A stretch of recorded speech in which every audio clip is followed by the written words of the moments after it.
नमस्कार दोस्तों, मैं नवीन लाटियान एक बार फिर से आप सभी का हार्दिक स्वागत करता हूं।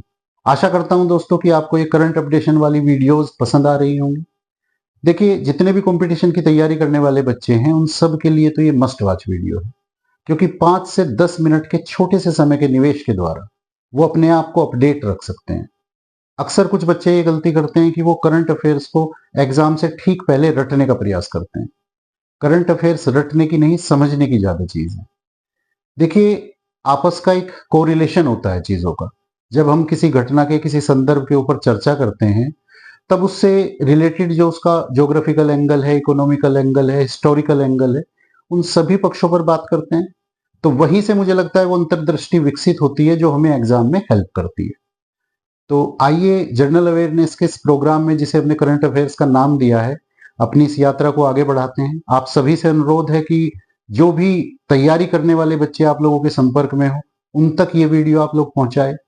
कुछ बच्चों की रिक्वेस्ट थी कि ये क्वेश्चंस मैं उनको प्रोवाइड भी कराऊं, तो मैंने इनको डिस्क्रिप्शन में भी डालना शुरू कर दिया है, वहां से आप इनको ले भी सकते हैं।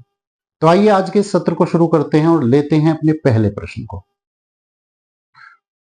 केंद्रीय कैबिनेट द्वारा मार्च 2025 में किस स्थान पर 10,601 करोड़ रुपए की लागत वाले नए यूरिया कारखाने की स्थापना को मंजूरी दी गई? आपके विकल्प हैं नामरूप असम, शिलोंग मेघालय, रांची झारखंड या फिर जबलपुर मध्य प्रदेश। नामरूप असम इसका सही आंसर है। देश में यूरिया के क्षेत्र में आत्मनिर्भरता प्राप्त करने और इस आवश्यक फसल पोषक तत्व के आयात में कमी लाने के उद्देश्य से असम के नामरूप नामक स्थान पर इस नए यूरिया कारखाने की स्थापना को मंजूरी दी गई। Brahmaputra valley fertilizers corporation limited के इस नए कारखाने की जो क्षमता है वो 10.7 लाख टन सालाना की होगी।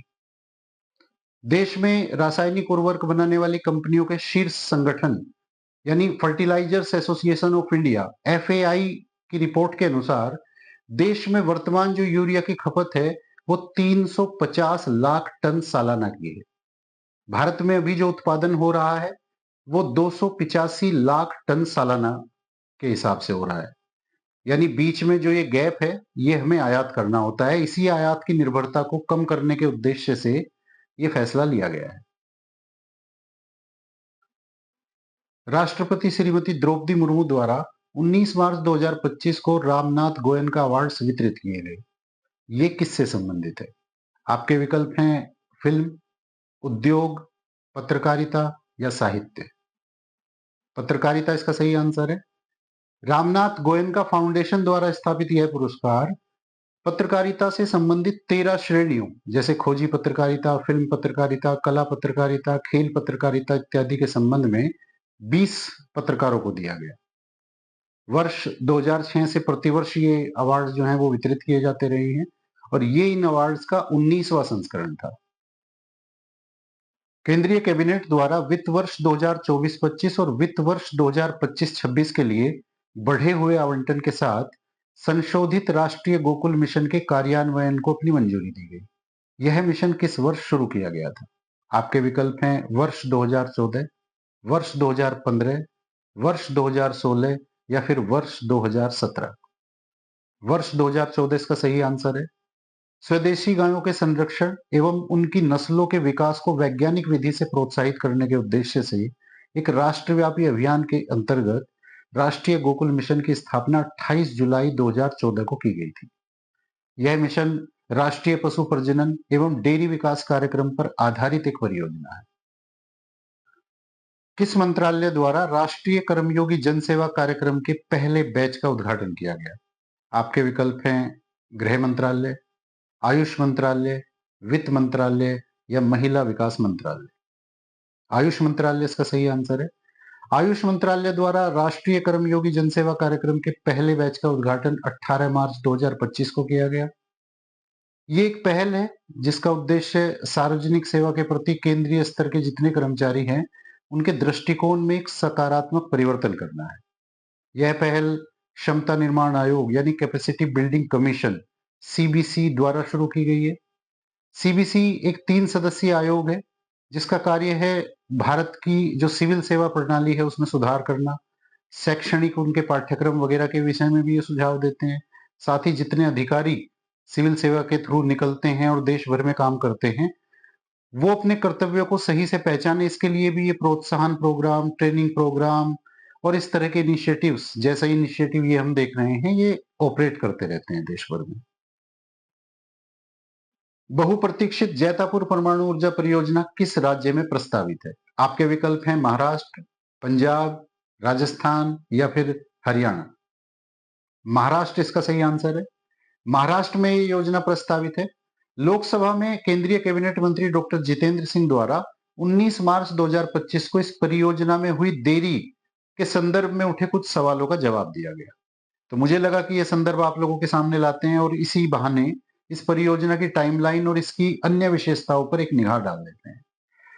देखिए, ये परियोजना फ्रांस के सहयोग से लगाई जा रही है। तो फ्रांसीसी हितधारकों के साथ हुए समझौतों की शर्तों में बदलाव की वजह से इस परियोजना में थोड़ी देरी हुई है।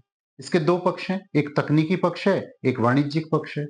तो जो तकनीकी पक्ष है उस पर तो सहमति बन गई है, जो वाणिज्यिक पक्ष है उस पर अंतिम स्तर की वार्ता चल रही है। एक बार शुरू होने के बाद ये परमाणु ऊर्जा संयंत्र, आप ये समझे कि 6 परमाणु रिएक्टर्स का एक समूह होगा ये, जिसमें से प्रत्येक की क्षमता 1730 मेगावाट की होगी। यानी इस पूरे परमाणु ऊर्जा संयंत्र की जो कुल क्षमता होगी वो 10,380 मेगावाट की होगी, जो वर्ष 2047 के लिए 100 गीगावाट की परमाणु ऊर्जा क्षमता के भारत के लक्ष्य के 10% के बराबर होगी। हमें 100 गीगावाट के लक्ष्य को क्यों हासिल करना है, इस संदर्भ में हमने विस्तार से चर्चा अपनी पहली करंट सेशन की वीडियो में की है।